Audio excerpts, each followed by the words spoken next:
Ya, bismillahirrahmanirrahim. Assalamualaikum warahmatullahi wabarakatuh. Kaum muslim muslimat, warganet dimanapun Anda berada saat ini. Sekarang saya hadir lagi untuk membawakan kajian Al-Quran secara tafsiriyah. Dan surah yang kita bahas adalah surah As-Sirah, surat yang turun di Mekah, karenanya dinamakan surat Makkiyah. Di dalamnya ada 8 ayat yang teman-teman mungkin bisa nanti memberi tafsir sesuai bacaan dan pengalamannya dalam mengkaji Al-Quran. Tafadhal, siapa yang mau memulai? Saya persilahkan. Bismillahirrahmanirrahim. Alam nashrah laka sadraka wa wada'na 'anka wizraka alladhi anqadha dhahrak wa rafa'na laka dhikrak fa inna ma'al 'usri yusran inna ma'al 'usri yusra fa idza faraghta fansab wa ila rabbika farghab. Terima kasih kesempatan ini. Assalamualaikum warahmatullahi wabarakatuh. Waalaikumsalam. Jadi menanggapi daripada surah Al-Ashr ini, di mana ada kesulitan, di situ ada kemudahan. Saya kira dengan pengertian daripada ayat ini mengandung keimanan, karena kalau kenyataan yang kita lihat kadang-kadang kesulitan demi kesulitan berurut Pak. Jadi tidak selamanya bahwa di mana ada kesulitan ada kemudahan, dan sebaliknya juga tidak mutlak bahwa kemudahan itu tidak berlanjut. Ya, jadi ayat ini mengandung pengertian keimanan. Kemudian dari pengalaman yang kami jalani Pak, Alam Nashrah ini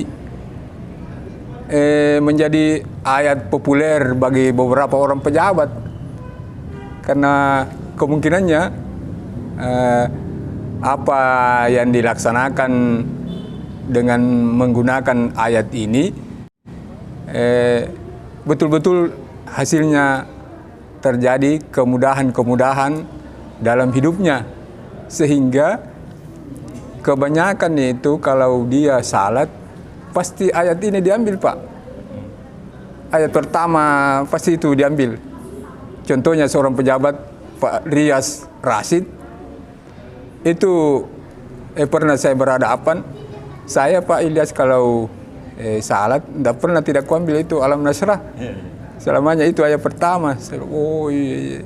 Apa hikmahnya Pak Ustaz? Ya rata-rata lihatlah kehidupan yang saya jalani. Rata-rata itu dari bawah naik dan sampai puncak. Jadi puncaknya Pak Rias kan menteri. Jadi itu yang saya pribadi bisa petik dengan surah Alam Nashrah ini. Saya kira itu Pak. Terima kasih. Assalamualaikum warahmatullahi wabarakatuh. Waalaikumsalam warahmatullahi wabarakatuh. Ya, mengomentari apa yang disampaikan Pak Ilyas, bahwa ada kesulitan, ada kemudahan, tetapi tidak selamanya harus silih berganti, tidak.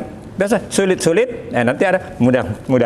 Jadi tidak harus selang-selingin, bersama dalam makna ada kesulitan, mungkin berturut-turut kesulitan, tapi habis itu akan ada kemudahan. Tidak mungkin terus-menerus kesulitan, pasti ada kemudahan. Ada orang istilahkan badai pasti berlalu. Kalau badai pasti berlalu, karena kalau tidak berlalu bukan badai namanya. Jadi itu ya. Jadi itulah dalam kedua. Nah ini saya pernah alami juga Pak Ilyas ini. Ada pohon mangga sampai sekarang sudah besar itu samping dekat lapangan tenis. Itu bercabang. Saya tidak tahu apakah 2 biji atau 1 biji tapi bercabang di bawah. Saya pindahkan. Itu dari dalam pekarangan. Saya takut nanti merusak pagar, jadi saya pindahkan keluar. Saya perhatikan itu cabang 2 itu hanya 1 yang terus-terus, yang 1 kayaknya terabaikan, ini bertambah. Kemudian setelah ini besar, ini cabang 1 rupanya baru tumbuh lagi, baru berkembang lagi yang satu ini. Oh, sebenarnya ini Pak Iza Praktaman Sab. Diselesaikan satu, setelah kuat batang yang satu, baru batang satu lagi. Nah sekarang sudah duanya sudah besar. Itu ada di samping rumah. Jadi ini pengalaman bahwa dalam hidup ini bukan hanya manusia, tetapi tumbuhan pun memakai sistem ini. Pak Iza Praktaman Sab. Nah, jadi kalau sudah selesai satu, jadi tumbuhan pun itu kadang-kadang kerja sistematis. Karena baru dipindahkan, tidak kuat, jadi bukan dua-duanya cabang itu naik, tapi satu cawan dulu. Setelah kuat ini baru tumbuh lagi. Nah sekarang bisa dilihat buktinya itu. Ada samping rumah itu sudah besar dua-duanya itu. Ya itu, terima kasih. Sedikit saya ingin menambahkan tentang ayat ke-7 ya. Faiza faragta fansab.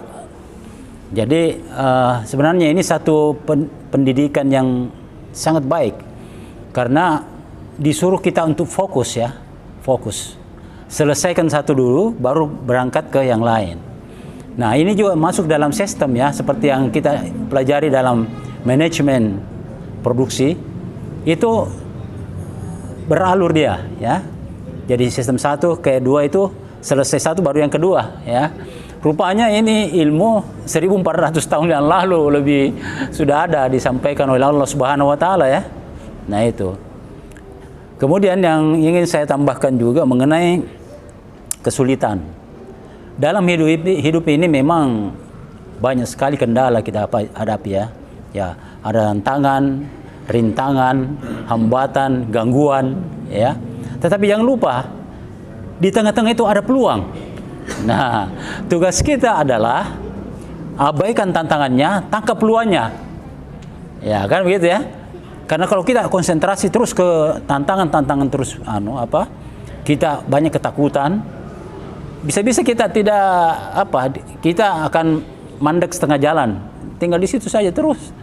Nah, jadi hendaknya kita abaikan tantangan itu, kita cari peluangnya dan kita tangkap itu peluangnya. Nah, boleh jadi dengan memanfaatkan peluang itu, maka tantangan ini akan berkurang sedikit demi sedikit. Nah, itulah kehidupan ya. Dia memang aneka ini. Memang diperlukan siasat. Ada gerakan menyiasati satu keadaan. Kenapa itu? Karena kita kan diberi oleh Allah Subhanahu wa taala pikiran ya. Kita ada pikiran, ada otak begitu.